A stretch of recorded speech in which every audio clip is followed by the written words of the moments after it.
Oi, meu nome é Milena e eu vou dar aula sobre modelos atômicos. O primeiro modelo foi o chamado bola de bilhar. Ela foi feita por Dalton e, para explicar melhor, ele fez 6 postulados. O primeiro postulado, ele falava que toda matéria ela é constituída por átomos, então, inclusive é orgânica. Então, esse celular, essa TV, é tudo feito por átomos. A segunda é falando que todos esses átomos de determinado elemento, elas vão ter as mesmas propriedades e a mesma massa. Então, todos os átomos de ouro, ele tem as mesmas propriedades, independente de onde você achar o ouro, enfim. Terceiro, é que átomos é mais ou menos a mesma coisa do segundo, mas é que átomos de elementos diferentes, eles vão ter diferentes propriedades e diferentes massas. O quarto postulado falava que os elementos eles têm uma proporção fixa, ou seja, para criar um elemento X, você precisa, por exemplo, de 4 gramas de hidrogênio e 32 de oxigênio. Se você mudar essa proporção, o elemento não vai ser mais X, o elemento vai ser Y, porque mudou a proporção, mudou o elemento final. O quinto falava que os átomos eles não podiam ser nem destruídos nem criados, eles só podiam ser rearranjados. E o sexto falava que os átomos eles não podem se converter em átomos de outro elemento. Então, se um átomo é de ouro, você não pode transformar esse átomo em átomo de prata, por exemplo. Você pode rearranjar eles, mas você não pode destruir, nem criar e nem transformar eles em outro elemento. Então, o resumo de Dalton era que um átomo, ele era como uma bola de bilhar mesmo, por isso que é o nome do modelo. Porque ele era compacto, ele era pequeno, indivisível, então não dava para você partir um átomo ao meio, e também ele não tinha carga. Sobre os átomos de um mesmo elemento terem as mesmas propriedades, a mesma relação de massas, e que toda matéria é constituída por átomos.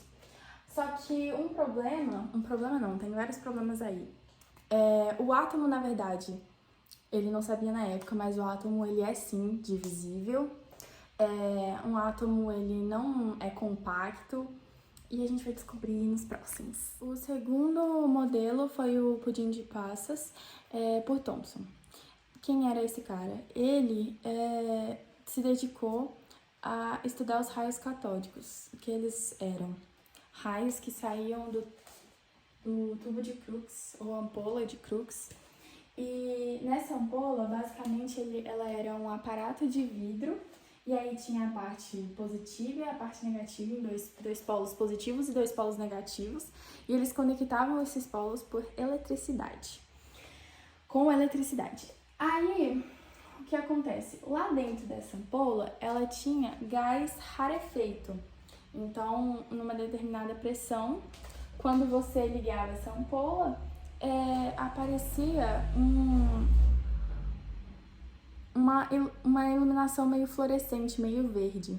E aí, Thomson ficou muito curioso e começou a fazer experimentos. A primeira coisa que Thomson fez foi colocar esse aparato, essa cruzinha aqui, no meio da ampola, porque assim ele percebeu que essa luz, ela se movia de um polo para o outro em direção linear.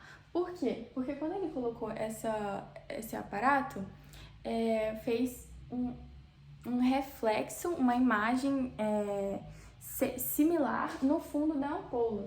Então, esses raios saíam em direção reta aqui e faziam essa nova imagem que era similar à cruzinha que ele tinha colocado. Além dessa cruzinha, ele também colocou como se fosse um catavento, mas tipo super leve. E aí, nesse catavento, quando ele colocou esse catavento, ele percebeu que o catavento girava. Então ele não, essa luz que ele via, essa luz verde, não podia ser luz, porque luz ela não tem massa, ela não pode movimentar um catavento. Então ele percebeu que esse catavento girava, então é porque isso tinha massa. Então só podia ser do gás rarefeito que tinha lá dentro. Então não era a luz que movia o catavento, era o gás. Então, alguma coisa saía do gás e movia o catavento que ele tinha colocado lá dentro. A terceira coisa que ele fez foi colocar de dois lados, por exemplo, aqui em cima e aqui embaixo, dois objetos, um positivo e um negativo. E aí ele percebia que essa luz que movia direção linear, como a gente já tinha falado, ela se movia. Então, por exemplo, aqui em cima ficava esse objeto positivo e aqui esse negativo. E aí essa luz que era linear, ela passa a ter um deslocamento para cima, para a parte positiva, ou seja, essa massa, ela era negativa, porque a gente sabe que negativo atrai com positivo, e aí foi aí que ele descobriu os elétrons. Conclusão. Não sei se dá pra ver muito bem minha slide, mas a conclusão é que esses raios eles eram constituídos de cargas elétricas, porque quando você colocava dois objetos carregados eletricamente, esse raio ele se desviava.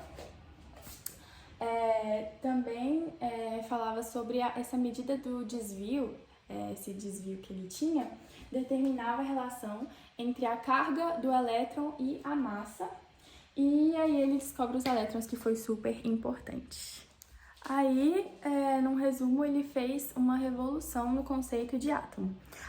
O átomo continuava sendo maciço até essa época, só que agora ele descobriu que os átomos eles tinham carga elétrica positiva. Ele falava que um átomo ele era positivo e aí tinham vários elétrons espalhados por esse átomo.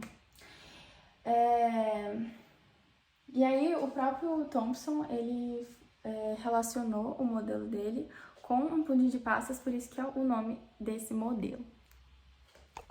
Agora eu vou explicar a teoria atômica de Rutherford, chamado modelo nuclear, e eu vou explicar primeiro a experiência que ele fez para chegar nessas conclusões.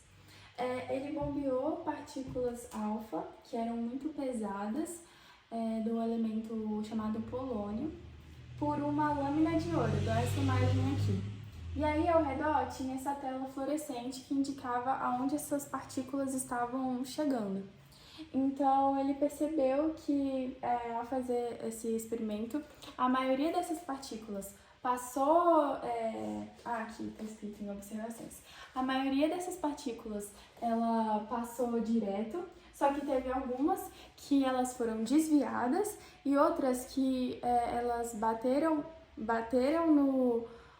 na folha de ouro e voltaram. As conclusões que ele teve foram que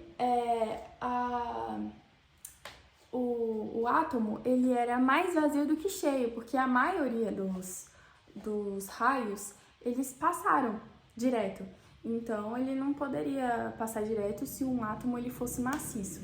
Ele também determinou que, como ele não era maciço, a parte que batia na folha de ouro, essas partículas que batiam na folha de ouro e voltavam, eram partículas que tinham se chocado com o núcleo. Então, o núcleo, ele era uma parte compacta, positiva, e ao redor que ficavam esses elétrons descobertos por Thomson. E aí a maior parte dessa massa, desse átomo, ela ficava no núcleo, que era positivo, e uma parte mais desprezível ficava na eletrosfera, que era os elétrons que ficavam em movimento ao redor desse núcleo. Ainda não tinham descoberto o nêutron. Só que alguns problemas da teoria dele é que não explicava do porquê que o elétron, que estava em velocidade, a gente sabendo também que o elétron, que é negativo, e o cátion, que é positivo, eles não se encontravam, porque eles se atraem e o elétron estava em velocidade, então ele não sabia porque essas duas partes elas não se chocavam. E aí, quem descobriu depois os nêutrons foi esse cara Chadwick, que eu não sei falar o nome, em 1932. Agora, o modelo planetário por Bohr, que foi mais na verdade todos são um incremento um do outro, mas esse eu acho que foi o que menos teve diferença, que na verdade o que ele fez foi falar que esses elétrons que estavam ao redor desse núcleo, eles estavam organizados em camadas. E cada uma dessas camadas, elas tinham um nível de energia específico. E aí, as camadas eram nomeadas por letras, do K até o Q. K sendo a camada mais perto do núcleo e Q a mais longe. E um elétron, ele podia se mover entre camadas se ele ganhasse ou perdesse energia.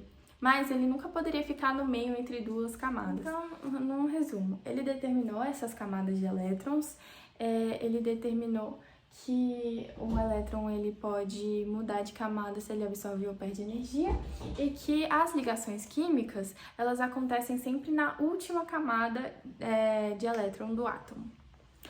Aí o próximo é o Erwin, não sei o nome, mas o último modelo é o modelo que a gente chama de atual, e o nome dele é nuvem eletrônica, que basicamente consiste numa incerteza, porque do Rutherford meio que tinha certeza de onde o elétron estaria.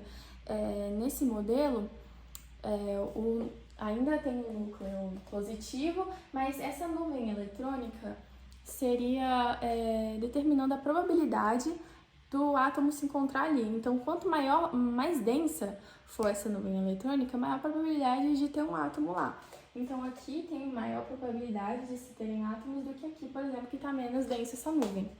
E essa é o último modelo. Eu fiz uma linha do tempo, que eu achei mais fácil, porque é muito conteúdo. E aí, primeiro, bola de bilhar, compacta, sem carga, indivisível. Pudim de passa já tem as cargas, continua sendo maciça.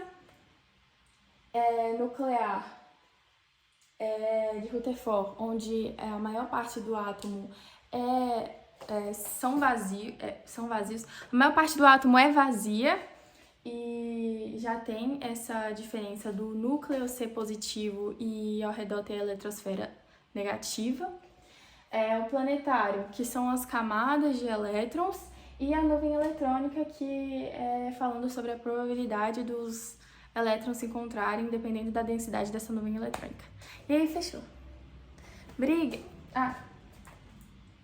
Obrigada!